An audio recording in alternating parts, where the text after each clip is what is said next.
अस्सलाम वालेकुम व्यूअर्स, आज हम रिव्यू लाए हैं सांवल यार पिया का, जो कि अपने एंड की तरफ जा रहा है। और इसमें अभी तक ये हुक बाकी है कि पिया जो है वो सांवल के साथ को चुनेगी या कि अपने जो क्लास फेलो हैं उनको चुनेगी। तो स्टार्ट करते हैं आज का रिव्यू। और अगर आपने अब तक द क्वीन ऑफ रिव्यू को सब्सक्राइब नहीं किया तो अभी कर लीजिए, क्योंकि यहाँ पर मिलता है आपको आपके फेवरेट ड्रामास का बेहतरीन रिव्यू। चलें जी, पिया ने तो छुड़वा लिया अपने बाप को, और उसका क्रेडिट उसको नहीं पता कि वो उसके उसी दोस्त को जा रहा है जिसको छोड़ के वो सांवल के साथ आ खड़ी हुई है। और उसको लगता है कि वो इसको छोड़ चुका है और सांवल इसकी सपोर्ट में खड़ा है। इन सारी चीज़ों को देखते हुए हम कह सकते हैं कि दुरे फिशा ने अपने लुक्स पर कंप्रोमाइज़ नहीं किया है यहाँ पर, ना उसकी अम्मी ने कंप्रोमाइज़ किया है। यानी उनका बाप थाने में है, वो क्राइसिस में हैं दोनों ख़वातीन। और जनाब पिया की तो लिटें नहीं संवर रही बंध रही, वो दोनों तरफ लिटें छोड़ के और दुपट्टा उतार के थाने में आती है, अदालत में जाती है, उसी तरह से जाती है। ये कौन सा इलाके का कल्चर है? कौन सी एवरेज घराने की लड़की है जो इस तरह के हुलिये में अदालतों और थानों में जाती है? सबसे पहले तो वो जाती ही नहीं। अगर जाना पड़ जाए तो उसका हुलिया तो एटलीस्ट आप गेटअप तो वैसा रखें जैसा कि हमारी सोसाइटी में है।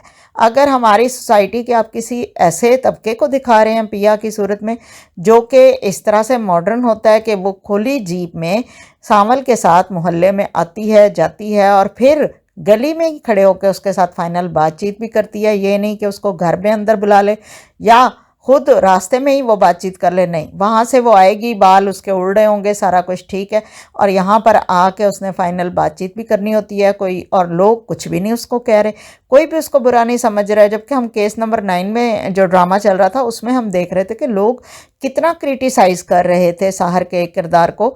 लेकिन यहाँ पर हमें नहीं समझ आई है कि पिया इतनी मॉडर्न कैसे है। इस चीज़ को समझाने के लिए प्लीज़ आप लोग कमेंट्स में बताइएगा कि आप मेरी राय के साथ इत्तेफाक करते हैं, या फिर मुझे समझा दीजिए कि ऐसा क्यों है कि पिया इतनी ही मॉडर्न है। दूसरी तरफ हमने देखा ससी को, जिसने गैर ज़रूरी तौर पर अपने हस्बैंड को बताया कि वो और सांवल किस तरह बचपन के दौर में या टीनेजर ज़माने में एक दूसरे को पसंद करते थे। तो ये भी एक गैर ज़रूरी बात थी। बिल्कुल सही डायलॉग थे उसके मियाँ के कि भाई तुम्हारी तो सहेली का केस भी दर्ज हो गया था, फिर क्यों तुमने ज़रूरी समझा कि मुझे ये बताओ। अब बीवी बेचारी भी अपने बात पे सच्ची थी ससी, कि वो समझ रही थी कि मुझे सच बता देना चाहिए ताकि इन फ्यूचर जब कभी भी सांवल और वो आमने सामने आए तो उसके शोहर को हकीकत हाल का पता। और उसके मियाँ का जो रिस्पॉन्स था वो अप टू द मार्क था, और ये ऐसा होना चाहिए जो कि अमूमन नहीं होता है। हम नहीं समझते हैं कि 20-30% से ज़्यादा ऐसे हस्बैंड होंगे सोसाइटी में जो कि बीवी के पुराने यानी शादी से पहले के वाक़यात इस तरह के सुन के उसको टॉलरेट करेंगे और उसके साथ बल्कि खुशगवार भी रहेंगे, और उसको भी इंसान समझेंगे और उसका भी माजी उसका माजी ही समझेंगे,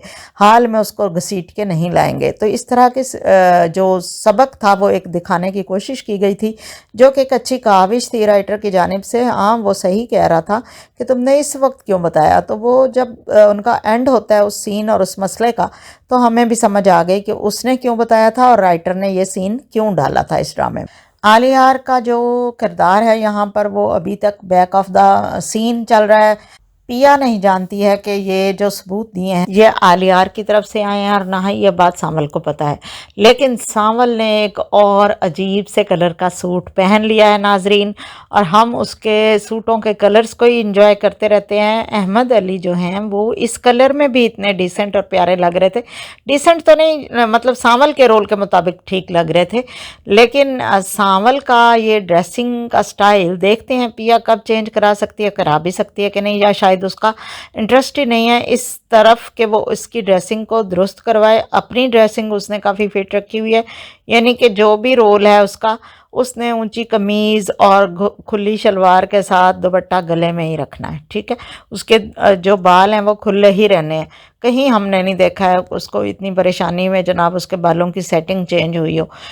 फादर जो हैं जब वो जेल से घर आते हैं, अदालत का थोड़ा सा सीन दिखाया, उसके बाद वो घर आए हैं, तो हम भी हैरान थे कि पिया न जाने कहाँ है। बाप जो है अब वो गाड़ी में साथ है और वो नहीं है। पिया नहीं है। जब घर आते हैं तो माँ भी यही सवाल करती है कि पिया नहीं है। पिया आ जाती है तो पूछा जाता है कहाँ थी। कोई ख़ास हमें समझ नहीं आई कि पिया उस वक्त कहाँ गई थी, क्यों गई थी, क्या करने गई थी, और उसका उस वक्त अपने बाप के साथ ना आने में क्या ख़ास मकसद था। ये चीज़ शायद अगली किसी एपिसोड में शो हो जाए, फ़िलहाल तो इसका कोई जवाब नहीं मिला है।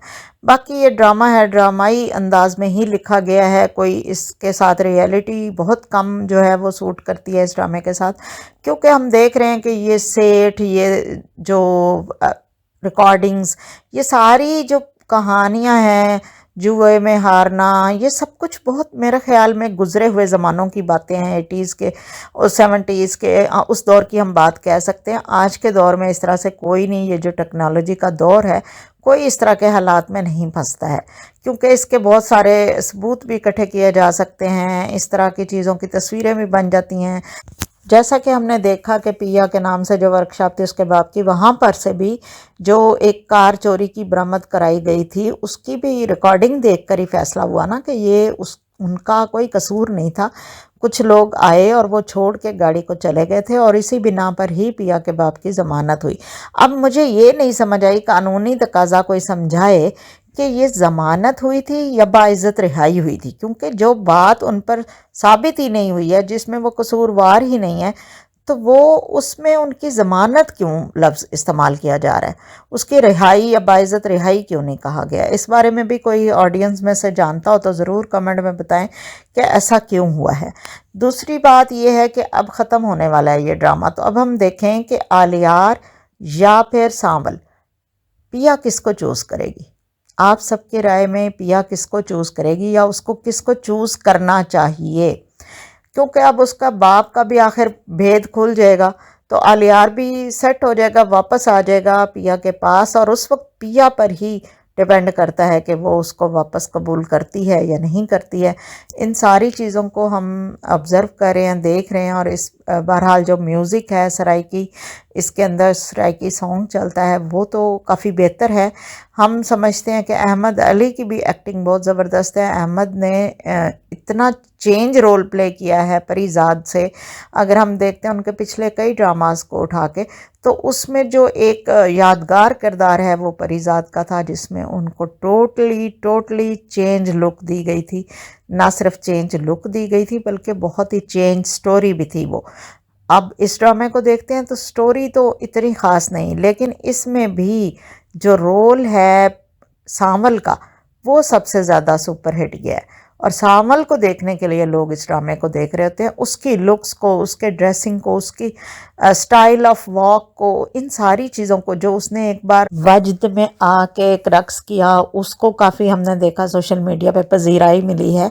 और इसी तरह से जो भी उनका बोलने का स्टाइल है, अपने लड़कों को डांटने का स्टाइल है, इवन इश्क के बारे में जो अभी उन्होंने लास्ट एपिसोड में बात की है कि भाई इश्क वो नहीं है जो जुदाई करवाए, वो तो मिलाता है, तो फिर मेरा इश्क कैसा हो सकता है कि मैं उसको आलियार से अलग कर दूं पिया को।